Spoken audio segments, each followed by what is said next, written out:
ನಮ್ದು ಭಾಷೆ ಮತ್ತೆ ಇದಕ್ಕೆ ಬಂತು ಅಂತಂದ್ರೆ ಈಗ ನೋಡಿ ನಾವೆಲ್ಲ ಪೂಜೆ ಮಾಡ್ತೇವೆ, ಸಂಕೇತಗಳಿವೆ, ಪ್ರತಿಮೆಗಳಿವೆ. ಆ ಸಂಕೇತಗಳ ಮೂಲಕ ಪ್ರತಿಮೆ ಒಂದು ದೇವಸ್ಥಾನದೊಳಗೆ ಚಿಹ್ನೆ ಇದೆ, ಗುರುತಿದೆ, ಶಿಲ್ಪ ಇದೆ, ಮೂರ್ತಿ ಇದೆ. ಅದರ ಗರ್ಭಗುಡಿಯೊಳಗಿಟ್ಟು ಪ್ರಾಣ ಪ್ರತಿಷ್ಠಾಪನೆ ಮಾಡಿಸ್ಕೊಳ್ಳೋದು ಪ್ರತಿಮೆ. ಇನ್ನುಳಿದು ನಾವು ಮೂರ್ತಿ ಅಂತ ಹೇಳ್ತೇವೆ, ಇನ್ನುಳಿದು ಶಿಲ್ಪ ಅಂತ ಹೇಳ್ತೇವೆ, ಇನ್ನುಳಿದು ಗೊಂಬೆ ಅಂತ ಹೇಳ್ತೇವೆ, ಇನ್ನುಳಿದು ಶಿಲೆ ಅಂತ ಹೇಳ್ತೇವೆ, ಇನ್ನುಳಿದು ಚಿಹ್ನೆ ಅಂತ ಹೇಳ್ತೇವೆ. ಆದ್ರೆ ಒಂದು ದೇವಸ್ಥಾನಕ್ಕೆ ಅವು ಎಲ್ಲವೂ ಇವೆ. ಆದ್ರೆ ಪ್ರಾಣ ಪ್ರತಿಷ್ಠಾಪನೆ ಮಾಡಿಕೊಂಡು ಆ ಇಡೀ ದೇವಸ್ಥಾನದ ಕೇಂದ್ರ ಬಿಂದು ಕೇವಲ ದೇವಸ್ಥಾನದಲ್ಲ, ಆ ದೇವಸ್ಥಾನದಲ್ಲಿ ಸುತ್ತಲೂ ಇರತಕ್ಕಂಥ ಜನಜೀವನದ ಒಂದು ಸೂತ್ರಧಾರಿ, ಅದರ ಮೂಲಕ ಬಂದಂತಹ ಒಂದು ಪರಂಪರೆಯ ಕೊಂಡಿ ಎಲ್ಲವೂ ಕೇಂದ್ರೀಕೃತವಾಗಿದ್ದು ಆ ಪ್ರತಿಮೆಯೊಳಗೆ. ಸಾವಿತ್ರಿ ಪ್ರತಿಮೆ ನಮ್ಮ ಆತ್ಮದ ಪ್ರತಿಮೆಯಾಗಿರ್ತದೆ. ಹೀಗಾಗಿ ಜಾಗೃತಗೊಂಡಂತಹ ಧೀಶಕ್ತಿ ಎರಡನೇ ಹಂತದೊಳಗ ಸಾವಿತ್ರಿ ಉಪನಿಷತ್ ಅಂತ ಹೇಳ್ಕೊಂಡು ಒಂದು 17-18 ಶ್ಲೋಕದ ಒಂದು ಸಾವಿತ್ರಿ ಉಪನಿಷತ್ ಇದೆ. ಕ ಸವಿತ್ರು, ಕ ಸಾವಿತ್ರಿ ಅಂತ ಹೇಳ್ಕೊಂಡು, ಅಕಾರ ಅಂತ ಪುಲ್ಲಿಂಗ, ಆಕಾರ ಅಂತ ಸ್ತ್ರೀಲಿಂಗ, ಇದು ವ್ಯಾಕರಣದೊಳಗೆ ಬರ್ತದೆ. ಕ ಸಾವಿತ್ರಿ ಅಂತ ಹೇಳ್ಕೊಂಡು 17 ಶ್ಲೋಕದ ಒಂದು ಉಪನಿಷತ್ ಇದೆ ಸಣ್ಣದು. ಆ ಸಾವಿತ್ರಿ ಉಪನಿಷತ್ತಿನ ವಿಸ್ತೃತ ರೂಪವನ್ನ, ವಿರಾಟ್ ಸ್ವರೂಪವನ್ನು ನಾವಿಲ್ಲಿ ಶ್ರೀ ಅರವಿಂದರ ಸಾವಿತ್ರಿ ಒಳಗೆ ನಾವು ಕಾಣ್ತೇವೆ. ಹೀಗಾಗಿ ಸಾವಿತ್ರಿಯನ್ನ ನಾವು ಉಪನಿಷತ್ ಮಾದರಿಯೊಳಗ, ಇದೊಂದು ಆಧುನಿಕ ಉಪನಿಷತ್ತು ಕೂಡ ಹೌದು, ಈ ಉಪನಿಷತ್ ಮಾದರಿಯೊಳಗೆ ನಾವು ಇದನ್ನ ಗಮನಿಸಿಕೊಂಡು ಬಂದು ನಮ್ಮ ಮನುಷ್ಯನ ವಿಕಾಸದ ವೈಜ್ಞಾನಿಕ ಆಯಾಮದ ಒಂದು ಹಂತದವರೆಗೆ ತುರಿಯಾವಸ್ಥೆ ಮುಟ್ಟಿದೆ. ಎಲ್ಲಿ ಮುಟ್ಟಿದ್ದೇವೆ ಅಂತ ಕುವೆಂಪು ಬರೀತಾರೆ, ಅನ್ವೇಷಣೆ ಸುಖಿಸಲು ಪುರುಸೊತ್ತಿಲ್ಲ, ತಿಳಿದು ಕೊನೆಗೇನು ಗೊತ್ತಿಲ್ಲ, ತಿಳಿದು ಕೊನೆಗೇನೂ ಗೊತ್ತಿಲ್ಲ. ಅದನ್ನ ಹೇಳೋದ್ರ ಮೇಲೆ ವ್ಯತ್ಯಾಸ ಇದೆ. ತಿಳಿದು ಕೊನೆಗೇನು ಗೊತ್ತಿಲ್ಲ, ಅದನ್ನ ಸ್ವಲ್ಪ ಒತ್ತು ಕೊಟ್ಟು ಹೇಳಿ, ತಿಳಿದು ಕೊನೆಗೇನೂ ಗೊತ್ತಿಲ್ಲ. ನಮ್ಮ ಪರಿಸ್ಥಿತಿ ಹಂಗಾಗಿದೆ. ಎಲ್ಲವನ್ನು ನಾವು ಸಂಶೋಧನೆ ಅದನ್ನ ಹುಳಿ ಹೆಜ್ಜೆಯ ನೊಣಮೀಶ ಎಣಿಸುವ ಬಿಜ್ಜೆಯ ಬಲ್ಲ, ತನ್ನಾತ್ಮವ ತಾನರಿಯುವ ಕಾರ್ಯವನೇ ಬಲ್ಲ. ಅದಕ್ಕೆ ಇದನ್ನ ಹೇಳ್ತಾರೆ, ಎಲ್ಲಿ ತಪ್ಪಿದ್ರು ಅಂತ ಚಂದ ಹೇಳ್ತಾರೆ ಅವರು ಶತಮಾನದ ಸಂಧಿಯೊಳಗೆ. ನೊಣಮೀಶೆಯ ಹುಳಿ ಹೆಜ್ಜೆಯ ಎಣಿಸುವ ಬಿಜ್ಜೆಯ ಬಲ್ಲ, ತನ್ನಾತ್ಮವ ತಾನರಿಯುವ ಕಾರ್ಯವನ್ನೇ ಬಲ್ಲ. ಅಂದ್ರೆ ನಮ್ಮ ಆತ್ಮದ ವಿಷಯವಾಗಿ ನಮಗೊಂದು ಆತ್ಮ ಇದೆ ಅನ್ನೋದನ್ನ ತೋರಿಸಿಕೊಡ್ತಕ್ಕಂಥ ಗ್ರಂಥಗಳು ಇವೆ, ನಮ್ಮಲ್ಲಿ ಇಲ್ಲ ಅಂತಲ್ಲ. ಅದರದ್ದು ಇಂಗ್ಲಿಷ್ ಸ್ವರೂಪದೊಳಗ ಈ ಸಾವಿತ್ರಿ ಇದ್ದದನ್ನ, ಭಾಷೆ ಮಾತ್ರ ಇಂಗ್ಲಿಷು, ಆತ್ಮ ಭಾರತದ್ದು, ವಿಷಯ ಸಂಸ್ಕೃತ, ಭಾಷೆ ಡ್ರೆಸ್ ಮಾತ್ರ ಇಂಗ್ಲಿಷ್ ಉಂಟು ಸಾವಿತ್ರಿಗೆ. ಆ ಒಂದು ಹಂತದ ಸ್ಪಂದನ ನಾವು ಸ್ಪಂದಿಸಲಿಕ್ಕೆ ನಮ್ಮ ಸಿದ್ಧತೆಗಳು ಬಂದ್ವು ಅಂತಂದ್ರೆ, ನಮ್ಮ ಚಿಂತನಾ ಕ್ರಮಾಂಕಗಳನ್ನು ನಾವು ಹೊಂದಾಣಿಕೆ ಮಾಡಿಸ್ಕೊಂಡ್ವಿ ಅಂತಂದ್ರೆ, ಅವಾಗೇನದಲ್ಲ ಸಾವಿತ್ರಿ ಏನ್ ಹೇಳ್ತಾ ಉಂಟು, ಅದರ ಸಾವಿತ್ರಿಯ ಮೂಲಕ ನಾವು ಯಾವ ಹಂತವನ್ನು ತಲುಪ್ತೇವೆ, ಆರೋಹಣದ ಯಾವ ಹಂತದವರೆಗೂ ನಮ್ಗೆ ಹೋಗ್ಲಿಕ್ಕೆ ಬರ್ತದೆ. ಸಾವಿತ್ರಿ ನಾಟ್ ದ ಎಂಡ್, ಸಾವಿತ್ರಿನ ಕೊನೆ ಅಂತಲ್ಲ, ಸರಸ್ವತಿ ಹಂತ ಒಂದಿದೆ. ಸರಸ್ವತಿ ಹಂತಕ್ಕೆ ಹೋಗ್ಲಿಕ್ಕೆ ಇದು ಪಥ, ಇದು ಆರೋಹಣದ ಪಥ ಅಂತ ಅವರೇ ಬರೀತಾರೆ. ನಾನು ಹೇಳಿದ್ದಲ್ಲ, ಸ್ವತಃ ಶ್ರೀ ಅರವಿಂದ್ರ ಬರೀತಾರೆ. ಅಂದ್ರೆ ಇದು ಸಾವಿತ್ರಿ, ಅದಕ್ಕಾಗಿ ತಾನು ಈ ದೇಹವನ್ನ ತ್ಯಾಗ ಮಾಡ್ತಿದ್ದೇನೆ ಅಂತ ಅನ್ಕೊಂಡು ಮತ್ತೆ ಮಾಡೋ ಕೆಲಸ ಬೇರೆ ಇದೆ, ಬೇರೆ ಒಂದು ಸ್ವರೂಪದೊಳಗೆ ಬರಬೇಕಾಗಿದೆ ಅಂತ ಹೇಳ್ಕೊಂಡು ಸಾವಿತ್ರಿಯ ಒಂದು ಎರಡನೇ ಹಂತದ ಪರಿಪೂರ್ಣತೆಯ ಸಿದ್ಧಿಯ ಒಂದು ಚರಮ ಅಂತಾನೆ ಇಟ್ಕೊಳ್ಳುವ ನಾವು. ಎರಡನೇ ಹಂತದ ಸಿದ್ಧಿಯ ಒಂದು ಹಂತವನ್ನ ಸಾವಿತ್ರಿಯೊಳಗೆ ಹೇಳೋದನ್ನ ನಾವು ಕೇಳಬೇಕಾಗಿದೆ. ಹಂಗಾರೆ ಇದನ್ನ ಯಾಕೆ ಕಲಿಸೋದಿಲ್ಲ ಅಂದರೆ, ಎಲ್ಲಾ ಯೂನಿವರ್ಸಿಟಿ ಒಳಗೂ ಸಾವಿತ್ರಿ ಗ್ರಂಥ ಉಂಟು. MA ಇದಕ್ಕೆ ಇಂಗ್ಲಿಷ್ ಮೇಜರ್ಗೆ, BEd ಇದೆ, ಆಮೇಲೆ ಅವ್ರದ್ದು ಪೊಯಿಟ್ರಿ, ಫ್ಯೂಚರ್ ಪೊಯಿಟ್ರಿ ಇದೆ. ಆದ್ರೆ ಅದಕ್ಕೊಂದು ಆಲ್ಟರ್ನೇಟಿವ್ ಕ್ವಶನ್ ಕೊಟ್ಟು ತಪ್ಪಿಸ್ಬಿಡ್ತಾರೆ. ಯಾಕಂದ್ರೆ ನಾ ಹೇಳಲಿಲ್ಲ ಇದನ್ನ ಸಾವಿತ್ರಿ ಹೆಂಗೋ ಕ್ವಶನ್ ಪೇಪರ್ ತೆಗಿಬೇಕಾದ್ರೆ ಜಾಣ್ತಾನೆ ಇರ್ತದಲ್ಲ, ಆರ್ ಅಂತ ಹೇಳ್ಕೊಂಡು ಕಿಡ್ಸ್ ಅಂತ ಕೊಡೋದು. ಯಾಕಂದ್ರೆ ನಿಯರೆಸ್ಟ್ ಟು ದ ಸ್ಪಿರಿಚುಯಾಲಿಟಿ.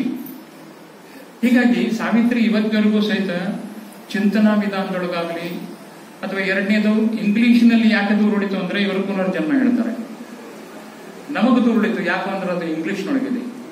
ಇದಕ್ಕಿಂತ ಮುಖ್ಯ ಕಾರಣ, ಅವರು ಸ್ವತಂತ್ರ ಹೋರಾಟದೊಳಗೆ ಅಲಿಪುರ್ ಬಾಂಬು ಪ್ರಕರಣದೊಳಗೆ ಬ್ರಿಟಿಷರಿಂದ ತಪ್ಪಿಸಿಕೊಂಡು ಪಾಂಡಿಚೇರಿಗೆ ಹೋದ್ರು. ಆಮೇಲೆ ಅವರ ವಿರುದ್ಧ ಇಡೀ ಭಾರತದ ಆಡಳಿತಶಾಹಿಗಳು ಸಹಿತ ಇವರ ವಿರುದ್ಧ ಇವರನ್ನು ಹತ್ತಿರಬೇಕಂತ ನಿಂತುಕೊಂಡಿದ್ರು. ತೀರಾ ಇತ್ತೀಚಿನವರೆಗೂ ಪಾಂಡಿಚೇರಿ ಅದು ಫ್ರೆಂಚ್ ಆಡಳಿತದೊಳಗಿದ್ದದಕ್ಕೆ ಪಾಂಡಿಚೇರಿಗೆ ಹೋಗ್ಲಿಕ್ಕೆ ವೀಸಾ ತಗೊಳ್ಬೇಕಾಗಿತ್ತು. ಫ್ರೀ ಪ್ರವೇಶ ಇರಲಿಲ್ಲ, ಪಾಂಡಿಚೇರಿಗೆ ವೀಸಾ ತಗೊಳ್ಬೇಕಾಗಿತ್ತು.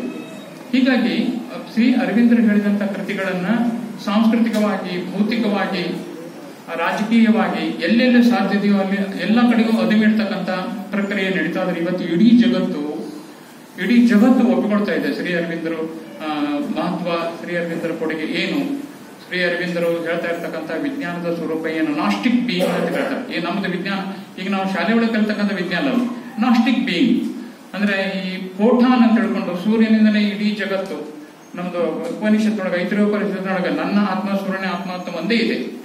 ಅಂದ್ರೆ ಇಡೀ ಸೋಲಾರ್ ಸಿಸ್ಟಮ್ನೊಳಗ, ಸೌರವ್ಯೂಹದೊಳಗ ಫೋಟಾನ್ ಅಂತ ಹೇಳ್ಕೊಂಡು ಕೇವಲ ಮೊನ್ನೆ ಡಿಸೆಂಬರ್ 25ನೇ ತಾರೀಕಿಗೆ ಫೋಟೋ ತೆಗೆದು ಇಡೀ ಇದು ಸೋಲಾರ್ ಸಿಸ್ಟಮ್ದೊಳಗೆ ಅಂದ್ರೆ ಪ್ಲೂಟೋ ತನಕ ಎಲ್ಲಿ ಸೋಲಾರ್ ಸಿಸ್ಟಮ್ ಒಂದು ಗ್ರಾವಿಟೇಷನಲ್ ಒಂದು ವಲಯ ಉಂಟಲ್ಲ, ಅಲ್ಲಿ ಎಲ್ಲಾ ಕಡೆಗೂ ಸೂರ್ಯನ ಫೋಟಾನ್, ಸೂರ್ಯನ ಕಣಗಳು ಇಲ್ಲದಂತ ಪ್ರದೇಶ ಇಲ್ಲವೇ ಇಲ್ಲ. ಆ ಫೋಟಾನಿನ ಮೂಲಕನೇ ನಮ್ಗೆ ಜ್ಞಾನ ವಿಕಾಸ ಆಗ್ತಾ ಇದೆ, ಧೀಶಕ್ತಿ ಜಾಗೃತಿ ಆಗ್ತದೆ ಅಂತ ಅನ್ನೋದು ನಮ್ಮ ವಿಶ್ವಾಸ ಮತ್ತು ನಮ್ಮ ಮಂತ್ರಗಳು ಹೇಳ್ತಕ್ಕಂಥ ಇದು. ಈ ಫೋಟಾನದ ಚಿತ್ರವನ್ನು ಕೇವಲ ಒಂದು 15 ದಿನದಿಂದ ಫೋಟೋ ತೆಗೆದ್ರು ಅವರು, ಫೋಟಾನ ಚಿತ್ರವನ್ನು ತೆಗೆದ್ರು. ಅಂದ್ರೆ ಬೆಳಕು ಪಾರ್ಟಿಕಲ್ ಆಗಿ ಸಾಧ್ಯ ಇದೆ, ಪಾರ್ಟಿಕಲ್ ಆಗಿದೆ ಅಂತ ಅನ್ನೋದು ಇಟ್ ಇಸ್ ಪ್ರೂವ್ಡ್. ಆಶ್ಚರ್ಯ ಅಂತಂದ್ರೆ ಸಾವಿತ್ರೊಳಗ ಆ ಸಾಲು ಉಂಟಲ್ರಿ ಮಾರ್ಯಾರೆ. ಬೆಳಕನ್ನ ನೋಡಬಹುದು, ಬೆಳಕನ್ನ ನಾವು ದೃಷ್ಟಿಸಬಹುದು, ಬೆಳಕನ್ನು ಮುಟ್ಟಬಹುದು ಅಂತ ಹೇಳ್ಕೊಂಡು ಸಾವಿತ್ರೊಳಗವ್ರು ಹೇಳ್ತಾರೆ. ಅಂದ್ರೆ ನಾವೀಗ ಇವ್ರು ಹೇಳಿದಾರ ಅಂತ ಅನ್ಕೊಂಡು ಹಿರಿಮೆ ಅಲ್ಲ, ಅಂದ್ರೆ ಮನುಷ್ಯನ ಸ್ವರೂಪದ ಆ ಧೀಶಕ್ತಿ ಏನಿದೆಲ್ಲ ಇದು ವಿಶ್ವರೂಪನೆ, ಇವತ್ತು ವಿಶ್ವರೂಪನೆ. ಹಾಗಾಗಿ ಅಲ್ಲಮಕ್ಕೂ ಬರೀತಾನೆ, ಪಾತಾಳದಿಂದ ಪಾದ, ಆಕಾಶದಿಂದ ತತ್ತ ಶಿರೋಮುಕುಟ ಅಂತ ಹೇಳ್ಕೊಂಡು ಅದು ಹೇಳಿದ್ದನ್ನು ನಡಿಬೇಕಲ್ಲ ಅವರು, ಅಂದ್ರೆ ಮಾತ್ರ ಅವರು ಯೋಗಿಗಳು. ಆತ ಆಕಾಶದಿಂದ ತತ್ತ ಶಿರೋಮುಕುಟ ಅಂತಕ್ಕಂಥ ಒಂದು ಹಂತ ಏನಿದೆಯಲ್ಲ, ಈ ಹಂತದ ಮುಂದುವರಿಕೆ ಒಳಗೆ 5-6 ಮಂದಿ, ಅದು ಅರವಿಂದರದ ಒಂದು ಗಣಪತಿ ಮಂಡಲ ಅಂತ ನೀವು ಮಾಡ್ತಿರಲ್ಲ, ಗಣಪತಿ ಮಂಡಲ 6 ಇದು ಅದು ನೋಡಿ, ತ್ರಿಕೋನ, ಒಂದು ತ್ರಿಕೋನ ಊರ್ಧ್ವಮುಖ, ಒಂದು ತ್ರಿಕೋನ ಅಧೋಮುಖ. ಅದ್ರೊಳಗ ಅಲ್ಲೇ ವಿಶ್ವಾಮಿತ್ರ, ಯಾಜ್ಞವಲ್ಕ್ಯ, ನಂತರ ಬುದ್ಧ, ಆಮೇಲೆ ನಂತರದಲ್ಲಿ ಶಂಕರಾಚಾರ್ಯ, ಅಲ್ಲಮ ಪ್ರಭು ಮತ್ತು ಅರವಿಂದರು. ಈ 6 ಹಂತದೊಳಗೆ ಒಬ್ರು ಅಂದ್ರೆ ಆವಿಷ್ಕಾರ ಪರಂಪರೆ, ಮತ್ತೊಬ್ರು ಅನುಷ್ಠಾನ ಪರಂಪರೆ. ವಿಶ್ವಾಮಿತ್ರನ ಗುರು ಯಾರ್ರಿ? ಯಾರು ಇಲ್ಲ, ಸ್ವಯಂ ಸಾಕ್ಷಾತ್ಕಾರ. ರಾಜ ಇದ್ದಾಗ, ಕೌಶಿಕ್ ಇದ್ದಾಗ ಗುರು ಇದ್ದ ಅವ್ರಿಗೆ. ಆದ್ರೆ ವಿಶ್ವಾಮಿತ್ರ ಆದದ್ದು ಮಹರ್ಷಿ ಆಗಿದ್ದು ಸ್ವಯಂ ಸಾಕ್ಷಾತ್ಕಾರ, ಸೆಲ್ಫ್ ರಿಯಲೈಸೇಷನ್. ಅದೇ ತದನಂತರದಲ್ಲಿ ಬಂದಂತ ಯಾಜ್ಞವಲ್ಕ್ಯ, ಯಾವುದನ್ನು ವಿಶ್ವಾಮಿತ್ರ ಹೇಳಿದ ಧಿಯೋಯೋನ ಪ್ರಚೋದಯಾತ್ ಅಂತ ಹೇಳ್ಕೊಂಡು ಯಾಜ್ಞವಲ್ಕ್ಯ 2ನೇ ಹಂತದೊಳಗೆ ಪ್ರೂವ್ ಮಾಡ್ತಾನೆ. ಅಂದ್ರೆ ಅದು ಏನಿದೆ ಅಂತಂದ್ರೆ ಅದು ಅಶ್ವರೂಪದೊಳಗಿದೆ ಅಂತ ಯಾಜ್ಞವಲ್ಕ್ಯ ಹೇಳ್ತಾನೆ. ಹಿರಣ್ಮಯೇನ ಪಾತ್ರೇನ ಸತ್ಯ ಶಾಪಿ ಹಿತಂ ಮುಖಂ ಅಂತ ಹೇಳ್ಕೊಂಡು ಯಾಜ್ಞವಲ್ಕ್ಯ ಅಲ್ಲಿ ಹೇಳ್ತಾನೆ. ಅದು ಅಲ್ಲಿಗೆ ನಿಲ್ಲಿಲ್ಲ. 3ನೇ ಹಂತದೊಳಗೆ ಮತ್ತೆ 800 ವರ್ಷ ಇದೆ ಕ್ಯಾಲೆಂಡರ್ ಅಂತ ಹೇಳಿದ್ದು, 800 ವರ್ಷ, ಮತ್ತೆ 800 ವರ್ಷ ಬುದ್ಧ ಬರ್ತಾನೆ. ಬುದ್ಧನ ಗುರು ಯಾರ್ರಿ? ಇಲ್ಲ, ಸೆಲ್ಫ್ ರಿಯಲೈಸೇಷನ್, ಸ್ವಯಂ ಸಾಕ್ಷಾತ್ಕಾರ. ಈ ಚೇತನದ ಧೀಶಕ್ತಿಯಿಂದ ಚೇತನಗೊಂಡಂತ ಸ್ವರೂಪ ಏನಿದೆ, ಅದರ ಗುಣಗಳು ಹೇಗಿದೆ, ಏನು ಉಂಟು, ಆ ಗುಣಗಳೇನಿದೆಲ್ಲ ಶಾಂತ, ಘನಶಾಂತವಾಗಿದೆ, ತಲ್ಲೀನವಾಗಿದೆ ಅನ್ನೋದನ್ನ ಬುದ್ಧ ಅದರದ್ದು ಸ್ವರೂಪವನ್ನ, ಅದರ ಗುಣ ಸ್ವರೂಪವನ್ನು ಹೇಳ್ತಾನೆ. ನಂತರ ಅವಧಿಯೊಳಗೆ ಮತ್ತೆ ಶಂಕರಾಚಾರ್ಯ ಬರ್ತಾರೆ, ಗುರು ಪರಂಪರೆಯವರು. ಏನದು ಅಲ್ಲೇ ಧೀಶಕ್ತಿ ಜಾಗೃತಿ ಆದ ನಂತರ ಯಜ್ಞವಲ್ಕ್ಯ ಹೇಳ್ತಕ್ಕಂಥ ಹಿರಣ್ಮಯ ಪಾತ್ರ ಒಳಗೆ ಇದ್ದದ್ದು ಅದರ ಗುಣಸ್ವರೂಪವನ್ನು ಬುದ್ಧ ಹೇಳಿದ್ರೆ ಎಂತ ಅದು ಹಾಗಾದ್ರೆ ಅಂತಂದ್ರೆ ಹೇಳ್ತಾನೆ, ಅಹಂ ಬ್ರಹ್ಮಾಸ್ಮಿ ತತ್ವಮಸಿ. ಅದನ್ನ ಶಂಕರಾಚಾರ್ಯ ಹೇಳ್ತಾರೆ. ಹಾಗಾದ್ರೆ ಇವೆಲ್ಲ ಕೇವಲ ಪ್ಯೂರ್ ಸೈನ್ಸ್ ಆಗಿ ಕೇವಲ ಆಧ್ಯಾತ್ಮದ ಹಂತದೊಳಗ ತುರಿಯಾವಸ್ಥೆಯೊಳಗೆ ಮಾತ್ರ ವಿಚಾರ ಮಾಡ್ತಕ್ಕಂಥ ಶಂಕರಾಚಾರ್ಯ ಗುರುಗಳಿದ್ದಾರೆ. ಮಾಡ್ತಕ್ಕಂಥ ಒಂದು ವಿಚಾರದೊಳಗೆ ಇರೋದು ಅಲ್ಲಮ ಪ್ರಭುಗೂ ಈ ಪ್ರಶ್ನೆ ಕಾಡಿದೆ. ಅಲ್ಲಮ ಪ್ರಭುನು ಶಿವರ ಸಿದ್ಧಾಂತಿ, ಸೌರಿ ಇದೇ ಒಂದು ಪರಂಪರೆ ಒಳಗೆ ಬಂದವನು. ಯಾಕಂದ್ರೆ ಧಿಯೋಯೋನ ಪ್ರಚೋದಯಾತಿ ಎನ್ನುವುದೇ ಗುಹೇಶ್ವರ ನಿನ್ನನ್ನು ಅರಿತುಕೊಳ್ಳಲು ಪಥ ಅಂತ ಹೇಳ್ಕೊಂಡು ಒಂದು ಸಾಲಿದೆ. ಅದನ್ನು ಓದಿದ ನಂತರ ನನಗೆ ಈ ಸೂತ್ರ ಗೊತ್ತಾಗಿತ್ತು. ಅಂದ್ರೆ ಇಲ್ಲಿ ಅಲ್ಲಮ ಪ್ರಭು ಹೇಳ್ತಾನೆ, ಇದನ್ನು ನಾವು ಕಾಣ್ಲಿಕ್ಕೆ ಶಕ್ಯ ಇದೆಯೋ? ಬುಧಲಿಂಗ ನಾಭಿ ಕಮಲದ ಮೇಲೆ ಷಡಂಗುಲವನ್ನು ತಡೆ ಕಣ್ಣಿಲ್ಲದೆ ಕಾಣಬಹುದು ಮಹಾಪ್ರಕಾಶವ, ಕಿವಿ ಇಲ್ಲದೆ ಕೇಳಬಹುದು ಮಹಾಸ್ವನಾದವ ಅಂತ ಅಲ್ಲಮ ಪ್ರಭು ಹೇಳ್ತಾನೆ. ಅದನ್ನು ಮತ್ತೆ ಮುಂದುವರಿಕೆ ಬಂತು 6ನೇ ಹಂತದೊಳಗೆ ಶ್ರೀ ಅರವಿಂದರು ಗುರು ಇಲ್ಲ, ಸ್ವಯಂ ಸಾಕ್ಷಾತ್ಕಾರ. ಹಾಗಾದ್ರೆ ಏನದು? ಹಾಗಾದ್ರೆ ಅಲ್ಲಿಂದ ಬಂದದ್ದೇನು? ಅವರ ಕಾನ್ಸಿಯಸ್ನೆಸ್ ಈಸ್ ಕಲ್ಕಿ ಅಂತ ಬರೀತಾರೆ. ನಮ್ಮ ಕಾನ್ಸಿಯಸ್ನೆಸ್, ನಮ್ಮ ಚೇತನ, ನಮ್ಮ ಪ್ರಜ್ಞೆ, ನೀವು ಯಾವ್ದಾದ್ರೂ ಶಬ್ದ ಬಳಸ್ಕೊಳ್ಳಿ, ನಮ್ಮ ಕಾನ್ಸಿಯಸ್ನೆಸ್, ನಮ್ಮ ಪ್ರಜ್ಞೆ ಏನಿದೆಲ್ಲ ಅದೇ ಆ ಚೇತನವಾಗಿ ಪರಿವರ್ತನೆಗೊಂಡು ನಮ್ಮ ಆತ್ಮದ ಮೂಲಕ ಅಥವಾ ಆತ್ಮಶಕ್ತಿಯ ಮೂಲಕ ಅದು ಜಾಗೃತವಾಗಿ ನಮ್ಮನ್ನ ಈ ಕೇವಲ ಮೃಣ್ಮಯದ ಯಂತ್ರವಾಗಿದ್ದು ಈ ಸೂತ್ರವನ್ನು ಅರ್ಥಕೊಂಡು ಮಂತ್ರ ಸ್ವರೂಪದೊಳಗದ ನಾವು ಅನುಷ್ಠಾನ ಮಾಡ್ಕೊಂಡ್ವಿ ಅಂತಂದ್ರೆ ಆ ದಿವ್ಯತ್ವದ ಭಾವ ಅಥವಾ ಅತಿಮಾನವ ಹಂತವನ್ನು ತಾಳ್ತಕ್ಕಂಥ ಅತಿಮಾನವ ಹಂತದ ಕಡೆಗೆ ರೂಪಾಂತರಣಗಾಗ್ತಕ್ಕಂಥ ಎಲ್ಲಾ ಪ್ರಕ್ರಿಯೆಗಳು ಸುಲಭವಾಗಿ ನಮಗೆ ಗಮ್ಯವಾಗ್ತವು, ಸುಲಭವಾಗಿ ನಮಗೆ ಸಂವಹನಗೊಳ್ತವು, ಸುಲಭವಾಗಿ ನಮಗೆ ಸ್ಪಂದನವಾಗ್ತವೆ ಅಂತ ಹೇಳ್ಕೊಂಡು ಶ್ರೀ ಅರವಿಂದರು ಸಾವಿತ್ರಿ ಮೂಲಕ ಕೇವಲ ಅದು ಆಗೋದಲ್ಲ, ಅದು ಆದ್ರೆ ಏನೇನಾಗಬೇಕು, ನಾವು ಹೇಗೆ ತಯಾರಿರಬೇಕು, ನಾವು ನಮ್ಮಲ್ಲಿ ಎಂತೆಂಥ ಸಿದ್ಧತೆ ಮಾಡಿಕೊಳ್ಳಬೇಕು ಅನ್ನೋದು ಎಲ್ಲವನ್ನೂ ಲೈಫ್ ಡಿವೈನ್ ಮತ್ತು ಸಾವಿತ್ರಿ ಒಂದು ಎಡಗಡೆಗೆ, ಲೈಫ್ ಡಿವೈನ್ ಬಲಗಡೆಗೆ ಇಟ್ಕೊಂಡು ಓದಿದ್ವಿ ಅಂತಂದ್ರೆ ಇದು ಶುದ್ಧಾನುಶುದ್ಧವಾಗಿ ಪದ್ಯದೊಳಗಿದೆ, ಕಾವ್ಯದೊಳಗಿದೆ. ದಿವ್ಯ ಜೀವನ ಪದ್ಯ ಸ್ವರೂಪದ ಗದ್ಯದೊಳಗಿದೆ. ಅಂದ್ರೆ ನಾವು ಸಾವಿತ್ರಿಯನ್ನು ಇಟ್ಕೊಂಡು ದಿವ್ಯ ಜೀವನ ಇಟ್ಕೊಂಡು ಹೋದ್ವಿ ಅಂತಂದ್ರೆ ನಮ್ದು ಅದರದ್ದು ಆಂತರ್ಯ ಮತ್ತು ಅದರದ್ದು ಆವಿಷ್ಕಾರ ಪರಂಪರೆ ಮತ್ತು ಅನುಷ್ಠಾನ ಪರಂಪರೆಯ ಎರಡೂದರ ಸೂತ್ರ ಏನಿದೆಯಲ್ಲ ನಮಗದು ಗೊತ್ತಾಗ್ತದೆ. ಹೀಗಾಗಿ ಸಾವಿತ್ರಿಯ ಪ್ರವೇಶಿಕೆ ಒಳಗೆ ನಾವು ಅದರ ಆಂತರ್ಯ ಅಂತ ಏನಿದೆಯಲ್ಲ ಆ ಆಂತರ್ಯವನ್ನು ನಾವು ಮೊದಲಿದನ್ನ it will take its own time. ನಾವೇ ನಾಳೆ ಆಗ್ಬೇಕು ಅಂತಂದ್ರೆ ಶಕ್ಯ ಇಲ್ಲ. ಮಹಾಭಾರತ ಕಾಲ ಯಾವಾಗಿದ್ದು ಈಗ ಯಾವಾಗ ಎಷ್ಟು ಕಾಲ ಇದೆ, ಅದು ಇವಾಗ ಅದು ಓಪನ್ ಆಗ್ತಾ ಇದೆ. ಆದ್ರೆ ಇಡೀ ಜಗತ್ತಿನೊಳಗೆ ಈ ವಿಷಯವಾಗಿ ಒಂದು ಫಿಲ್ಮ್ ಬಂತು, ನಿಮಗೆ ಗೊತ್ತದೆ, ಅದು ವಂಡರ್ ವುಮನ್ ಅಂತ ಒಂದು ಫಿಲ್ಮ್ ಬಂತು ನೋಡಿ. ವಂಡರ್ ವುಮನ್ ಅಂತ ಒಂದು ಇಂಗ್ಲಿಷ್ ಫಿಲ್ಮ್ ಬಂದಿದೆ. ಇದನ್ನೇ ಆಧಾರವಾಗಿಟ್ಕೊಂಡು ಶ್ರೀ ಅರವಿಂದರ ಕೃತಿಗಳನ್ನ ಆಧಾರವಾಗಿಟ್ಕೊಂಡು ಅದನ್ನು ಫಿಕ್ಷನ್ ರೂಪದೊಳಗೆ ಪರಿವರ್ತನೆ ಮಾಡಿ ವಿದೌಟ್ ಎನಿ ಕಾಪಿ ರೈಟು ಅದು ಮಾಡಿ ಒಂದು ಏನು ಸಂತೋಷ ಸುದ್ದಿ ಆಯ್ತು ಅಂತಂದ್ರೆ ಆ ಫಿಕ್ಷನ್ ಮೂಲಕ ಶ್ರೀ ಅರವಿಂದರ ಬಗ್ಗೆ ಕುತೂಹಲ ಹುಡ್ತು ಜನರೊಳಗೆ. ವಂಡರ್ ವುಮನ್ ಮತ್ತು 1984 ಅಂತ ಹೇಳ್ಕೊಂಡು 2 ಫಿಲ್ಮ್ ಬಂದಿದ್ದವು, ನೀವು ನೋಡಬಹುದು. ಯಾವುದನ್ನ ಸಾವಿತ್ರಿಯೊಳಗ ಮಂತ್ರ ಸ್ವರೂಪವಾಗಿ ಹೇಳಿದ್ದನ್ನ ಅದರೊಳಗ ಪುರಾಣ ಸ್ವರೂಪವಾಗಿ ಅವ್ರು ತೋರಿಸಿದಾರೆ. ಆ ಫಿಲ್ಮ್ಗಳು ಆಧುನಿಕ ಪುರಾಣಗಳೇ, ಅದರೊಳಗೆ ಏನು ವ್ಯತ್ಯಾಸ ಇಲ್ಲ. ಹೀಗಾಗಿ ಈ ಒಂದು ಹಿನ್ನೆಲೆ ಒಳಗೆ ನಾವು ಅದರ ನಮ್ಮ ಧೀಶಕ್ತಿ ಪ್ರಚೋದನೆಯಾಗಿ ನಮ್ಮ ಚೇತನದ ವಿಸ್ತರಣೆಯಾಗಿ ಆರೋಹಣದ ಕ್ರಮಾಂಕದೊಳಗೆ ಸ್ತ್ರೀ ಸ್ವರೂಪದೊಳಗೆ ಈಗ 50% ಬಂದದಲ್ರಿ ಸ್ತ್ರೀಯರಿಗೆ ಪ್ರಾಧಾನ್ಯತೆ ಬಂದದಲ್ಲ.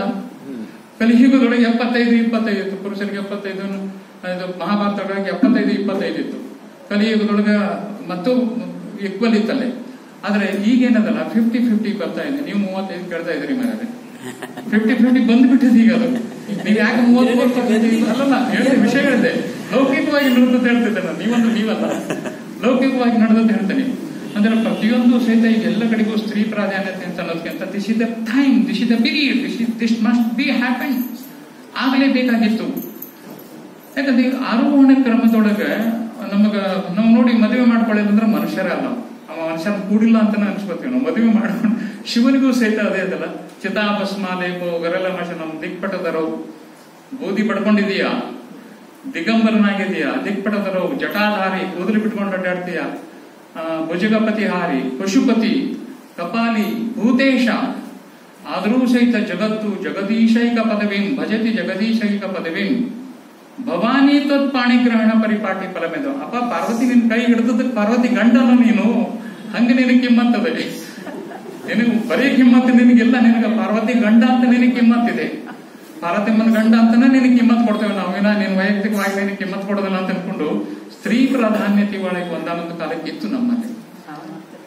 52 ಜಾಗೃತ ಸ್ಥಾನಗಳು ದೇವಿದಿದೆ, 12 ದ್ವಾದಶ ಲಿಂಗಗಳಿವೆ, 4 ಚತುರ್ಧಾಮಗಳಿವೆ, 8 ಗಣಪತಿ ಜಾಗೃತ ಸ್ಥಾನಗಳಿವೆ. ಆದ್ರೆ ಎಲ್ಲಾ ಕಡೆಗೂ ಊರಿನೊಳಗ ಗ್ರಾಮ ದೇವತೆ, ಸ್ತ್ರೀ ದೇವತೆ ಇದೆ. ಅಂದ್ರೆ ಒಂದಾನೊಂದು ಕಾಲಕ್ಕಿದ್ದದ್ದು ಅದು ಕಾಲಕ್ರಮೇಣ ಪುರುಷ ಪ್ರಧಾನವಾಗಿ ಅದು ಸಂಪೂರ್ಣ ಅವತರಣಗೊಂಡಬೇಕು. ಹೌದು, ದೇವರ ಅವತರಣಗೊಂಡು ಬರ್ತಾನಂತ ನಾವು ಅವತರಣ ಅಂತ ಶಬ್ದ ಬಳಸೋದು ಎಂತಕ್ಕೆ ತಪ್ಪಾಗ್ತದೆ? ದೇವರ ಅವತರಣಗೊಂಡು ಬರ್ತಾನೆ, ಕೃಷ್ಣ ಅವತರಣಗೊಂಡು ಬರ್ತಾನೆ, ರಾಮ ಅವತರಣಗೊಂಡು ಬರ್ತಾನೆ, ಎಲ್ಲರೂ ಅವತರಣಗೊಂಡು ಬರ್ತಾನೆ. ಅವತಾರ ಶಿವ ಅಂತಾನೆ ಕರಿತೇವೆ ನಾವು ಅವನನ್ನು. ನನ್ನ ಮೇಲ್ ಕರ್ಕೊಂಡು ಹೋಗು ಅಂತ ಹೇಳಿಲ್ಲ, ಅವತಾರ ಶಿವ ನೀನು ಅಂತ ಹೇಳ್ಕೊಂಡು ಉದ್ಧಾರ ಮಾಡು, ಹೋಗಿ ಮತ್ ನೀನು ಅಂತ ಹೇಳಿ. ಆದ್ರೆ ಈ ಹಂತದೊಳಗದು ಅವತರಣಗೊಂಡು ಬಂದು ಚೇತನ ಸ್ವರೂಪವಾಗಿ ರೂಪಾಂತರ ಹೊಂದಿದ, ಪರಿವರ್ತನ ಶಬ್ದ ತಪ್ಪಾಗ್ತದೆ, ರೂಪಾಂತರಣ ಹೊಂದಿದಂತ ಒಂದು ಹಂತದೊಳಗೆ ನಮ್ಮ ಈ ದೇಹವು ಕೇವಲ ಶುಷ್ಕ ಯಂತ್ರವಾಗದಂಗೆ ಮಂತ್ರ ಸ್ವರೂಪವಾಗಿ ಚಿನ್ಮಯದ ಕಾಯವಾಗಿ ಪರಿವರ್ತಿಸಿಕೊಳ್ತಕ್ಕಂಥ ಎಲ್ಲಾ ಹಂತದೊಳಗೆ ನಾವು ವಿಶ್ವದ ರಹಸ್ಯಗಳನ್ನು ನಮ್ಮ ಕಣ್ಣು ಮುಂದೆ ನೋಡಬಹುದು. ಆವಾಗ ತಾರೆಗಳು ಮೈಲುಗಲ್ಲುಗಳು, ಸ್ಟಾರ್ಸ್ ಆರ್ ಮೈಲ್ ಸ್ಟೋನ್, ನೆಬುಲಾಜಿ ರೆಸ್ಟ್. ನೋಡಿ, ಹಬಲ್ ಟೆಲಿಸ್ಕೋಪ್ ಹೋದ್ಮೇಲೆ ನಮ್ಗ ಜಗತ್ತಿನಿಗೆ ಎಷ್ಟೊಂದು ರಹಸ್ಯಗಳು ಗೊತ್ತಾಗ್ಲಿಕ್ಕೆ ಚಲವಾದ. ಅದೇ ರೀತಿ ಇತ್ತೀಚೆಗೆ ವೆಬ್ ಏನದ ಟೆಲಿಸ್ಕೋಪ್ ಏನ್ ಬಿಟ್ಟಿದಲ್ಲ, ಕೋಟ್ಯಾಂತರ ವರ್ಷದ ನಮ್ಗೆ ಗ್ಯಾಲಾಕ್ಸಿಗಳನ್ನ, ನೆಬುಲಗಳನ್ನ ತೋರಿಸ್ಕೊಡ್ತಾ ಇದೆ. ಇದು ಆರೋಹಣ ಕ್ರಮಾಂಕದ ಮನುಷ್ಯನ ಚೇತನ ಆರೋಹಣ ಕ್ರಮಾಂಕದೊಳಗೆ ತಾಳ್ತಕ್ಕಂಥ ರೂಪಾಂತರಣಗಳ ಮೂಲಕ ನಮ್ಮ ಚೇತನನು ವಿಸ್ತಾರ ಆಗ್ತಾ ಇದೆ, ನಮ್ಮ ಭಾವನೆಯನ್ನು ವಿಸ್ತಾರ ಆಗ್ತದೆ, ನಮ್ಮ ಬದುಕು ಅಥವಾ ನಮ್ಮ ಭಾವನೆಗಳು ವೈಶ್ವಾತ್ಮಿಕವಾಗಿ ಪರಿವರ್ತನೆ ಆಗ್ತದೆ. ಅದನ್ನು ಧಾರಣೆ ಮಾಡಿಕೊಳ್ತಕ್ಕಂಥ ಒಂದು ಶಕ್ತಿ ಏನಿದೆ ಅಲ್ಲ, ಅದು ಈಗಿರ್ತಕ್ಕಂಥ ಒಂದು ಮೃಣ್ಮಯದ ಆಧಾರದೊಳಗಿದ್ರೆ ಆಗೋದಿಲ್ಲ. ನಾವು ಕೊಲ್ಯಾಪ್ಸ್ ಆಗಿ ಹೋಗ್ತೇವೆ. ಅದಕ್ಕೆ we must change, we must transform our self. ನಮ್ಮನ್ನೇ ನಾವು ರೂಪಾಂತರಣ ಮಾಡ್ಕೊಳ್ಬೇಕಾಗಿದೆ. ಅಂದ್ರೆ ನಾವು ಒಂದು ಮೂಗು ಹಿಡ್ಕೊಂಡು ಕೂತ್ಕೊಂಡು ತಪಸ್ ಮಾಡಬೇಕು ಅಂತಲ್ಲ. ಅಂದ್ರೆ ಈ ರೂಪಾಂತರಣದೊಳಗ ನನಗೆ ವಹಿಸಿಕೊಟ್ಟಂತ ಒಂದು ಪಾತ್ರವನ್ನ, ನನಗೆ ಯಾವುದೋ ಒಂದು ಪಾತ್ರವನ್ನು ಕೊಟ್ಟು ದೇವರು ನನ್ನ ಈ ಸ್ವರೂಪದೊಳಗೆ ತಂದು ಬಿಟ್ಟಿದ್ದಾನೆ. ಒಗೆದಿದ್ದಾನೆ ಅಂದ್ರೆ ತಪ್ಪಾಗ್ತದೆ, ಬಿಟ್ಟಿದ್ದಾನೆ. ಅದು ನಮಗೆ ಸ್ಪಂದನ ಆಯಿತು ಅಂತಂದ್ರೆ ಅದಕ್ಕೆ ನಾವು ನಮ್ಮನ್ನು ಸರೆಂಡರ್ ಮಾಡ್ಕೊಂಡ್ವಿ ಅಂದ್ರೆ ನಮಗೂ ವಹಿಸಿಕೊಟ್ಟಂತ ಕೆಲಸ ಸುಸೂತ್ರವಾಗಿ ನಡೀತದೆ. ಆಯಾಮಗಳು ನಿರ್ಮಾಣ ಆಗ್ತಾ ಹೋಗ್ತವೆ. ಈ ಒಂದು ಎಲ್ಲಾ ಹಿನ್ನೆಲೆಯೊಳಗ ಸಾವಿತ್ರಿ ಏನಿದೆ ಅಲ್ಲ, ಸಾವಿತ್ರಿ ಹೊಸ ವಿಷಯ ಒಪ್ಪಿಕೊಳ್ಳುವ ನಾವು ಅದನ್ನ. ಅದು ಹೊಸದಂತ ಹೇಳ್ಕೊಂಡು ದೂರಿಡೋದು ಅಥವಾ ಸರಸ್ವತಿ ಪೂಜಾ ದಿನದ ದಸರಾ ದಿನ ತೆಗೆದು ಇಟ್ಟು ಪೂಜೆ ಮಾಡಿ ಅರಶಿನ ಕುಂಕುಮ ಹಚ್ಚಿ ಹೂವು ಏರಿಸಿ ಮತ್ತೆ ಕೊನೆಯ ದಿನ ವಿಸರ್ಜನೆ ಮಾಡಿ ಮತ್ತೆ ಅದನ್ನು ಯಥಾಸ್ಥಿತಿ ಗಂಟು ಕಟ್ಟಿ ಇಟ್ಬಿಡೋದು. ಹಾಗೂ ಮಾಡೋರಿದ್ದಾರೆ, ಈಗಲೂ ನಡೆದ ಪದ್ಧತಿ ಅದು. ಅದನ್ನ ನಾವು ಹೇಳಲೇಬೇಕಾಗಿದೆ. ಅದು ಯಾರು ಕೇಳ್ತಾರೋ ಬಿಡ್ತಾರೋ ಗೊತ್ತಿಲ್ಲ.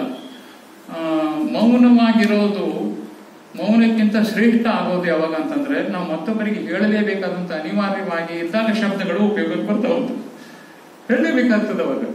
ಆದ್ರೆ ಒಂದು ನೆನಪಿಟ್ಕೊಳ್ಬೇಕಂತ, ಮೌನಕ್ಕಿಂತ ಮೌಲ್ಯಯುತವಾಗಿರಬೇಕು ಶಬ್ದಗಳು ಅಂತ ಹೇಳ್ಕೊಂಡು.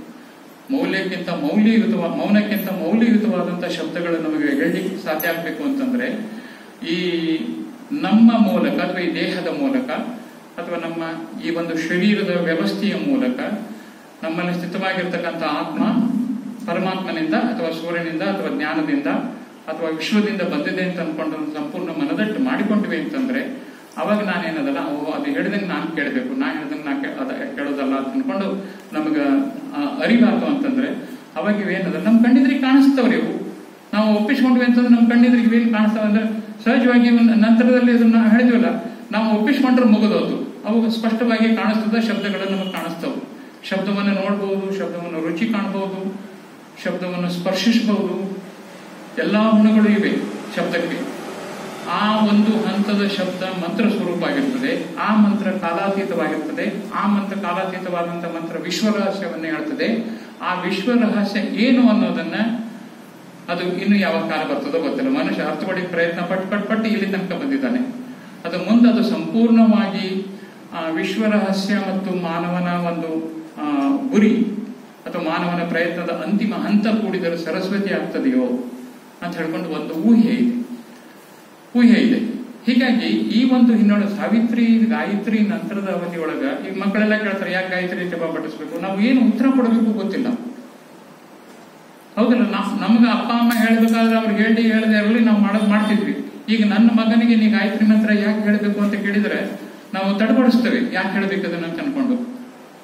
ಆದ್ರೆ ಈ ಕಲ್ತ್ಕೊಂಡು ಮಾತ್ರ ನಂತರ ನಾವು ಪುಸ್ತಕವನ್ನು ಓದ್ಲಿಕ್ಕೆ ಬರ್ತದಲ್ಲ. ಹಂಗ ಗಾಯತ್ರಿ ಒಂದ್ ಹಂತದವರೆಗೆ ಅಂಕಲಿಪಿ ಆದಂಗ ಇಟ್ಟುಕೊಂಡು ನಾವು ಇವತ್ತಿನ ಸ್ಥಿತಿ ಒಳಗೆ ಇವತ್ತಿನ ಬದಲಾವಣೆ ಅಥವಾ ಬದಲಾವಣೆ ಶಬ್ದವನ್ನು ನಾವು ಬಳಸೋದಿಲ್ಲ. ರೂಪಾಂತರಣಗೊಂಡಂತ ಬದುಕು, ರೂಪಾಂತರಣಗೊಂಡಂತ ನಮ್ಮ ವಿಧಾನ, ವಿಕಾಸಗೊಂಡಂತ ನಮ್ಮ ವಿಜ್ಞಾನದ ಭೌತಿಕ ವಿಜ್ಞಾನಗಳು, ಮನೋವಿಜ್ಞಾನ ಹೋಯ್ತು, ಆತ್ಮದ ವಿಜ್ಞಾನ ಅಂತ ಹೋಯ್ತು. ಆ ಭೌತಿಕ ವಿಜ್ಞಾನದ ಒಂದು ಜಾಲದೊಳಗೆ ನಾವು ಸಿಕ್ಕೊಂಡೇನಿದ್ದೇವಲ್ಲ, ಆ ಜಾಲದೊಳಗೆ ನಾವು ಸಿಕ್ಕೊಂಡದನ್ನ ಬಿಟ್ಟು ಬಂಧನದಿಂದ ಹೊರಗೆ ಬಂದು ಹೇಗೆ ನಾವು ವಿಶ್ವಾತ್ಮಕವಾಗಬೇಕು ಅಂತ ಅನ್ನೋದನ್ನ ಈ ಸಾವಿತ್ರಿ ಮೂಲಕ ಶ್ರೀ ಅರವಿಂದರು ನಮಗೆ ಒದಗಿಸಿಕೊಡ್ತಾ ಇದ್ದಾರೆ. ಇದು ಸಾವಿತ್ರಿಯ ಮೂಲ ಉದ್ದೇಶ, ಇದು ಸಾವಿತ್ರಿಯ ಆಂತರ್ಯನೂ ಹೌದು. ಅದಕ್ಕಾಗಿ ಇದನ್ನ ಅನುವಾದ ಮಾಡಿದಾಗ ಅದು ಅನುವಾದನ ಅನುಸ್ಪಂದನ ಅಂತ ಸುಮಾರು ಬಹಳ ದೊಡ್ಡ ಚರ್ಚೆ ನಡೀತದೆ. ಚರ್ಚೆ ಅಂತಾನೆ ಹೇಳ್ತೇನೆ ನಾನು, ಸಂವಾದ ಅಂತ ಹೇಳೋದಿಲ್ಲ, ಚರ್ಚೆನೇ ನಡೀತದೆ. ಯಾಕಂದ್ರೆ ಕರ್ಕಶವಾಗಿರ್ತದೆ, ಚರ್ಚೆನೇ ನಡೀತದೆ. ಅದಕ್ಕೆ ನಾನಿದೆ ಈಗ ಸಾವಿತ್ರಿಗೂ ಮತ್ತು ಇಲ್ಲಿ ಎಲ್ಲರಿಗೂ ಲಲಿತಾ ಸಹಸ್ರನಾಮ ಅಂತ ಎಲ್ಲರಿಗೂ ಗೊತ್ತಿದೆ. ಯಾವುದನ್ನ ಲಲಿತಾ ಸಹಸ್ರನಾಮದೊಳಗ ಮಹಾಮಾಯ, ಮಹಾಶಕ್ತಿ, ಮಹಾಕಾಳಿ, ಮಹಾಲಕ್ಷ್ಮಿ, ಮಹಾಸರಸ್ವತಿ ಅಂತ ಹೇಳ್ತಾರಲ್ಲ, ಅದನ್ನೇ ಹೇಳ್ತಿದ್ದಾರಲ್ರಿ ಸಾವಿತ್ರಿಯಲ್ಲಿ ಇವರು. ಸಾವಿತ್ರಿಯೊಳಗೆ ಅದೇ ಇದೆ. ಅಂದ್ರೆ ಲಲಿತಾ ಸಹಸ್ರನಾಮದ ಮೂಲಕ ಹೇಗೆ ನಾವು ಸೃಷ್ಟಿಯ ರಹಸ್ಯವನ್ನು, ಅದು ಸಂಪೂರ್ಣ ಪ್ಯೂರ್ ಫಾರ್ಮುಲಾ ಯಾವುದು ಲಲಿತಾ ಸಹಸ್ರನಾಮ. ಅದಕ್ಕೊಂದು ಭಾಷ್ಯ ಅಂತ ಬೇಕು ಅಂತಂದ್ರೆ ಸಾವಿತ್ರಿ ಇದೆ. ಯಾವುದನ್ನ ಅಗಸ್ತ್ಯ ಮುನಿ ಲಲಿತಾ ಸಹಸ್ರನಾಮದೊಳಗೆ ಹೇಳ್ತಾನಲ್ಲ, ಅದರದ್ದು ವಿಸ್ತೃತ ರೂಪವನ್ನ ಅದನ್ನ ಭಾಷ್ಯ ಅಂತ ಹೇಳ್ಕೊಳ್ಬೇಕಾರೆ ಅದಕ್ಕೊಂದು ವಿಸ್ತೃತವಾದಂತಹ ಭಾಷ್ಯವನ್ನ ಆಧುನಿಕವಾಗಿ ವಿಕಾಸಗೊಂಡಂತ ನಮ್ಮ ಚೇತನದ ವಿಕಾಸದ ಹಂತದೊಳಗೆ ವೈಜ್ಞಾನಿಕವಾಗಿ ಸಾರ್ವತ್ರಿಕ ಎಲ್ಲರಿಗೂ ಒಪ್ಪಿತ ಹಾಗಾಗಿ ವೈಜ್ಞಾನಿಕವಾಗಿ ನಾವು ಹೇಗೆ ನಾಸ್ಟಿಕ್ ಬೀಯಿಂಗ್ ಅಂದ್ರೆ ನಾವೀಗ ಮಂತ್ರದೊಳಗೆ ಸಾಮ್ರಾಜ್ಯಂ ವೈರಾಜ್ಯಂ ಅಂತ ಹೇಳ್ತೇವಲ್ಲ, ಮಂತ್ರದೊಳಗೆ ಬರ್ತದೆ ನೋಡಿ, ಸಾಮ್ರಾಜ್ಯಂ ವೈರಾಜ್ಯಂ ಅಂತ ಹೇಳ್ಕೊಂಡು ಆ ವೈರಾಜ್ಯಂ ಹಂತದ ವಿಜ್ಞಾನ ಅದು ನಾಸ್ಟಿಕ್ ಬೀಯಿಂಗ್. ಅದಕ್ಕೆ ಬೇರೆ ಶಬ್ದ ಯಾವ್ದಾದ್ರು ಒಂದು ಕನ್ನಡದನ್ನು ಹುಡುಕ್ಬೇಕಾಗಿತ್ತು, ಇನ್ನೂ ಸಿಕ್ಕಿಲ್ಲ. ಅದು ವೈರಾಜ್ಯಂ ಹಂತದ ವಿಜ್ಞಾನವನ್ನು ನಾವು ತಲುಪಬೇಕಾದಂತಹ ಹಂತ ಸಾವಿತ್ರಿ ಕಲಿಸಿಕೊಡ್ತಾ ಇದೆ. ಆ ವೈರಾಜ್ಯಂ ಹಂತದ ವಿಜ್ಞಾನದ ಹಂತದ ಆಚೆ ಇರೋದು ಸರಸ್ವತಿ. ಹೀಗಾಗಿ ನಾವು ಆ ಸರಸ್ವತಿ ಹಂತವನ್ನು ಈಗ ಸದ್ಯ ಯೋಚನೆ ಮಾಡೋದು ಬೇಡ. ಅಂದ್ರೆ ಸಾವಿತ್ರಿಯ ಹಂತವನ್ನ, ಗಾಯತ್ರಿ ಹಂತವನ್ನು ದಾಟಿ ಅಥವಾ ಅದನ್ನು ಮುಗಿಸಿ ನಂತರದಲ್ಲಿ ಎರಡನೇ ಹಂತದೊಳಗೆ ಸಾವಿತ್ರಿಯ ಪ್ರಥಮ ಒಂದು ಹಂತದೊಳಗೆ ನಾವಿನ್ನೂ ಅಂಬೆ ಹರಿತಾ ಇದ್ದೇವೆ. ಸಾವಿತ್ರಿ ಹಂತದೊಳಗೆ ನಾವು ಅಂಬೆ ಹರಿತಿದ್ದೇವೆ, ಇನ್ನೂ ಕಾಲು ಗಟ್ಟಿ ಆಗಿಲ್ಲ. ಆದ್ರೆ ಅದು ಅಂಬೆ ಹರಿಯದ ಬೆಳಕೊಂಡು ಮತ್ತೆ ಮುಂದೆ ಹೋಗ್ತದಲ್ಲ, ಆ ಹಂತದೊಳಗಿರ್ತಕ್ಕಂಥ ಪ್ರಯತ್ನಗಳು ಇಡೀ ಬೇರೆ ಬೇರೆ ಕಡೆಗೆ ನಡೆದಿದೆ. ಅದು ಬೇರೆ ಬೇರೆ ಕಡೆಗೆ ಈ ವಿಷಯವಾಗಿ ನಡೆದಿದೆ. ಇಂಗ್ಲಿಷರಿಗೆ ಯಾಕಿದು ಕಷ್ಟ ಆಗ್ತಾ ಇದೆ ಅಂತಂದ್ರೆ, ನಮ್ಮಲ್ಲಿ ಶಬ್ದಗಳು ಆಕಾಶದಿಂದ ಬರ್ತಾವ ಅನ್ನೋದನ್ನು ಒಪ್ಪಿಕೊಡ್ತೇವೆ ನಾವು ಕೇವಲ ಲೌಡ್ ಸ್ಪೀಕರ್ ಅಷ್ಟೇ. ಆ ಆಕಾಶದಿಂದ ಬಂದಂತ ಶಬ್ದವನ್ನು ನಾನು ಹೊರಗೆ ಹಾಕ್ತೇನೆ ಅಷ್ಟೇ, ನನ್ನಿಂದ ನಿರ್ಮಾಣ ಆಗೋದಿಲ್ಲ, ನನ್ನ ದೇಹದಿಂದ ಶಬ್ದ ನಿರ್ಮಾಣ ಆಗೋದಿಲ್ಲ. ನನ್ನ ತುಟಿ ಸಹಾಯ ಮಾಡ್ತದೆ, ನನ್ನ ನಾಲಿಗೆ ಸಹಾಯ ಮಾಡ್ತದೆ, ನನ್ನ ಹಲ್ಲು ಸಹಾಯ ಮಾಡ್ತದೆ. ಆದ್ರೆ ಆಕಾಶದಿಂದ ಬರ್ತಕ್ಕಂಥ ಶಬ್ದ ಏನಿದೆಯಲ್ಲ, ಆಕಾಶ ತತ್ವ ಏನಿದೆಯಲ್ಲ, ಇಂಗ್ಲಿಷ್ನಲ್ಲಿ ಆಕಾಶ ತತ್ವ ಇಲ್ಲ. ಆಕಾಶ ತತ್ವ ಇಲ್ಲ ಅಂತಂದ್ರೆ ಮಂತ್ರ ಅರ್ಥ ಆಗೋದಿಲ್ಲ. ಆಕಾಶ ತತ್ವ ನಾವು ಕಲ್ತುಕೊಂಡು ಒಪ್ಪಿದ್ವಿ ಅಂತಂದ್ರೆ ಮಂತ್ರ ಅರ್ಥ ಆಗ್ತದೆ. ಹೀಗಾಗಿ ಇಂಗ್ಲಿಷರಿಗೆ ಇದನ್ನ ಸ್ಪಂದನ ಮಾಡೋದು ಇತ್ತೀಚೆಗೆ ಪ್ರಾರಂಭ ಆಗಿದೆ ಬಿಡಿ. ಅದು ಅಂದ್ರೆ ಈಗ ಅವರು ಅದನ್ನು ಒಪ್ಪಿಕೊಳ್ತಿದ್ರ, ಆಕಾಶ ತತ್ವ ಇದೆಯಾ ಭಾಷೆಗೆ ಶಬ್ದಕ್ಕೆ ಅನ್ನೋದನ್ನು ಒಪ್ಪಿಕೊಳ್ತಾರೆ. ನಮಗೆ ಅನುಜಾನವಾಗಿ ದತ್ತಗೊಟ್ಟಂತ ಅಂದ್ರೆ ನಮಗ ಆಕಾಶ ತತ್ವದಿಂದ ಬಂದಂತ ಅದೇ ಮಾದರಿಯ ನಮ್ಮ ಕಲಿಕೆ ಈಗಲೂ ಇದೆ, ಹೋಗಲಿಲ್ಲ ನಮಗೆ. ಆದ್ರೆ ಅದನ್ನು ನಾವು ಕಟ್ ಮಾಡ್ಕೊಳ್ತಾ ಇದ್ದೇವೆ. ಅಂದ್ರೆ ಬೇರೆಗಳನ್ನು ಕತ್ತರಿಸಿ ಬೋನ್ಸಾಯಿ ಮಾಡಿ ಶೋಕೇಸ್ ನೊಳಗಿಟ್ಟು ಇದೇ ಸಂಸ್ಕೃತಿ ಅಂತ ಹೇಳ್ಕೊಂಡು ಮಕ್ಕಳಿಗೆ ತೋರಿಸ್ತಾ ಇದ್ದೇವೆ. ಇಂಥ ಹೊತ್ತಿನೊಳಗ ಅದನ್ನು ಪುನಃ ನಾವು ಅದನ್ನು ಮತ್ತೆ ನೆಲಕ್ಕೆ ಇಟ್ಟು ಅದನ್ನು ಸಾರಸರ್ವಸ್ವವನ್ನು ತೆಗೆದುಕೊಳ್ಬೇಕು ಅಂತಂದ್ರೆ ನೀವು ಬೋನ್ಸಾಯಿ ಕತೆ ನೋಡಿ, ಅದು ಕತ್ತರಿಸಿ ಆಗತ್ತೆ ನೆಲದೊಳಗಿನ ಸಾರ ಎತ್ಕೊಳ್ಳೋ ಶಕ್ತಿ ಕಳ್ಕೊಂಡ್ಬಿಟ್ಟಿರ್ತದೆ. ಇದಕ್ಕೆ ಬೇರೆದೇ ಒಂದು ಕಸಿ ಮಾಡ್ಬೇಕಾಗ್ತದೆ. ಈಗ ಒಂದು 20 ವರ್ಷದಿಂದ ಇಲ್ಲಿ ಬಾಳೆಗೆ ಕೊಟ್ಟೆ ರೋಗ ಬಂತಲ್ಲ, ಕೊಟ್ಟೆ ರೋಗ ಬಂತು ನೋಡಿ. ಒಂದು 10-20 ವರ್ಷದಿಂದ ಬಾಳೆಗೆ ಇಡೀ ಈ ಭಾಗಕ್ಕೆ ಬಾಳೆ ಕೊಟ್ಟೆ ರೋಗ ಬಂತು. ಅವಾಗ ಅದಕ್ಕೆ ಪರ್ಯಾಯವಾಗಿ ಕಸಿ ಮಾಡಿದ್ದು ಕಾಡಿನ ಬಾಳೆ. ಏನಾಯ್ತು ಅಂತಂದ್ರೆ ಬಾಳೆಹಣ್ಣೊಳಗೆ ಬೀಜ ಬರ್ಲಿಕ್ಕೆ ಚಲುವಾಯ್ತು. ಮೊದಲು ಬೀಜ ಇರ್ತಿರ್ಲಿಲ್ಲ ಬಾಳೆಗೆ. ನಮ್ ಕಣ್ಣಿದ್ರಿಗೆ ನಡೀತಾ ಇದೆ ಘಟನೆಗಳಿವು. ಅಂದ್ರೆ ಹೀಗೆ ನಮ್ಗ ಈ ರೀತಿಯಾಗಿ ನಮ್ಮ ಮೂಲ ಸತ್ವಕ್ಕೆ ಬಂದಂತ ಧಕ್ಕೆಯನ್ನ ನೇರಪಗೊಳಿಸ್ಬೇಕು, ಸರಿಯಾಗಿ ಅದನ್ನ ರೂಪಣೆಗೆ ತಗೊಳ್ಬೇಕು ಅಂತಕ್ಕಂಥ ಒಂದು ಹಂತದೊಳಗೆ ಈ ರೀತಿಯ ಭಾಷೆ ತರಬೇಕಾತು ಅಂತ ಶ್ರೀ ಅರವಿಂದರು ಬರೀತಾರೆ. ಯಾಕೆ ಈ ಭಾಷೆ ಬೇಕಾಯ್ತು ಅಂತಂದ್ರೆ, ಬರಲಿರುವ ದಿನಮಾನದೊಳಗೆ ಇಂಗ್ಲಿಷೇ ಒಂದು ಸಂಪರ್ಕವಾಗ್ತದೆ, ಇಡೀ ಜಗತ್ತಿಗೆ ಸಂಪರ್ಕ ಭಾಷೆ ಆಗ್ತದೆ. ಆ ಕಾರಣಕ್ಕೆ ಅದನ್ನ ಇಂಗ್ಲಿಷ್ ಒಳಗೆ ಬರೀಬೇಕಾಗ್ತದೆ ಅಂತ ಹೇಳ್ಕೊಂಡು ಅವರು ಸಾವಿತ್ರಿ ಮೂಲ ಭಾರತೀಯ ಚಿಂತನಾ ವಿಧಾನಗಳಲ್ಲಿ ನಿರ್ಮಾಣಗೊಂಡಂತ ಅಥವಾ ದೃಷ್ಟಗೊಂಡಂತ ವಿಷಯಗಳು ಅಥವಾ ಮಂತ್ರಗಳ ಆಧಾರದಿಂದ ಅದರೊಳಗೂ ಜ್ಞಾನಕಾಂಡದ ವಿಷಯಗಳು, ವೇದದ ಜ್ಞಾನಕಾಂಡದ ವಿಷಯಗಳು, ಸಾಯಣರಿಂದಲೂ ಸಹಿತ ಮುಟ್ಟದೇ ಇರತಕ್ಕಂಥ ವಿಷಯಗಳು, ಕೇವಲ ಕರ್ಮಕಾಂಡ ಮತ್ತು ಭಕ್ತಿ ಕಾಂಡದ ಒಂದು ಹಿನ್ನೆಲೆಯೊಳಗನೆ ವಿಜೃಂಭಣೆ ಮಾಡ್ಕೊಂಡು ಬಂದು ಇವತ್ತಿಗೂ ಸಹಿತ ವೇದಗಳಿಗೆ ಎಲ್ಲ ವೇದಗಳಿಗೆ ಬಂತು. ವೇದಗಳಲ್ಲಿ ಇರತಕ್ಕಂಥ ಜ್ಞಾನಕಾಂಡದ ವಿಷಯದ ಬಗ್ಗೆ ಪ್ರಪ್ರಥಮವಾಗಿ ಪ್ರಯತ್ನ ಪಟ್ಟವರು ಶ್ರೀ ಶಂಕರಾಚಾರ್ಯರು, ಎರಡನೇದು ಇವರು. ಹೀಗಾಗಿ ಜ್ಞಾನಕಾಂಡದ ಸಂಬಂಧಪಟ್ಟಂತಹ ಶಬ್ದಗಳು ನಾವು ಸಂಪೂರ್ಣ ಹೊಸದು, ಅವ್ರು ಹೇಳ್ತಾ ಇರ್ತಕ್ಕಂಥದ್ದು ಹೊಸದು, ಅರ್ಥ ಆಗದೇ ಇರಬಹುದು. ಆದ್ರೆ ವೇದದೊಳಗಿರ್ತಕ್ಕಂಥ ಶಬ್ದಗಳೇ ಇವನ್ ಹೇಳಿದಾರೆ ಅಂತ ಅನ್ಕೊಂಡ್ರೆ ನಮ್ಗೆ ಲಿಂಕ್ ಸಿಗ್ತದೆ, ಒಂದು ಸೂತ್ರ ಸಿಗ್ತದೆ. ಆ ಹಿನ್ನೆಲೆಯೊಳಗೆ ನಾವು ಸಾವಿತ್ರಿಯನ್ನ, ಅದು ಇಂಗ್ಲಿಷ್ನೊಳಗಿರಲಿ ಬೇರೆ ಬೇರೆ ಯಾವುದೇ ಭಾಷೆ ಒಳಗಿರಲಿ, ಅದನ್ನು ನಾವು ಅರ್ಥ ಮಾಡ್ಕೊಳ್ಬೇಕಾದಾಗ ನಮ್ಮ ಮಾತೃಭಾಷೆ ಒಳಗಾದ್ರೆ ಸುಲಭ ಸಂವಹನ ಆಗ್ತದೆ. ಅದು ಕೆಲವರು ಮಹಾಭಾರತ ರಾಮಾಯಣಗಳು ಯಾಕ್ರಿ ಕನ್ನಡಕ್ಕೆ ಬರಬೇಕಾಗಿತ್ತು, ಸಂಸ್ಕೃತ ಒಳಗೆ ಇರಬೇಕಾಗಿತ್ತು. ಈ ಒಂದು ಹಿನ್ನೆಲೆಯೊಳಗೆ ಅದನ್ನ ಕನ್ನಡಕ್ಕೆ ತರಲಿಕ್ಕೆ ನಂದೊಂದು ಪುಟ್ಟ ಪ್ರಯತ್ನ ಇತ್ತು. ಈ ಪ್ರಯತ್ನದೊಳಗೆ ನಾನು ಹೆಜ್ಜೆ ಇಟ್ಟುಕೊಂಡು 10, 12, 20, 24 ವರ್ಷನೇ ಆಗೋದು ಕರೆಕ್ಟ್ ಆಗಿ. 24 ವರ್ಷದವರೆಗೆ ನಿಮ್ಮ ಇದರಿಗೆ ನಾನು ಬಂದು ನಿಂತಿದ್ದೇನೆ. ಇದರೊಳಗೆ ಇನ್ನೊಂದು ಮುಖ್ಯವಾಗಿ ಹೇಳಬೇಕು ಅಂತಂದ್ರೆ, ಇದರ ಮುಖಪುಟದ ಬಗ್ಗೆ ನಾ ಪ್ರಯತ್ನ ಮಾಡಿದಾಗ ಕೊನೆಗೆ ಇದಕ್ಕೂ ಒಂದು ಇದೇ ರೀತಿ ಯೋಗ ಬಂತು ಅಂತಂದ್ರೆ, ಇದೇ ಊರಿನವರು ಅಂದ್ರೆ ಇದೇ ತಾಲೂಕಿನವರು ಕಾಣಿಸ್ತದೆ. ಇವರು ನಾಗೇಂದ್ರ ಮುತ್ಮರಳು, ವಿಶ್ವವಿಖ್ಯಾತ ಫೋಟೋಗ್ರಾಫರ್. ಅವರು ಕೆಲವಷ್ಟು ಫೋಟೋ ಕಳಿಸಿದ್ರು. ಇದು ಅವರು ಕೊಟ್ಟ ಫೋಟೋ.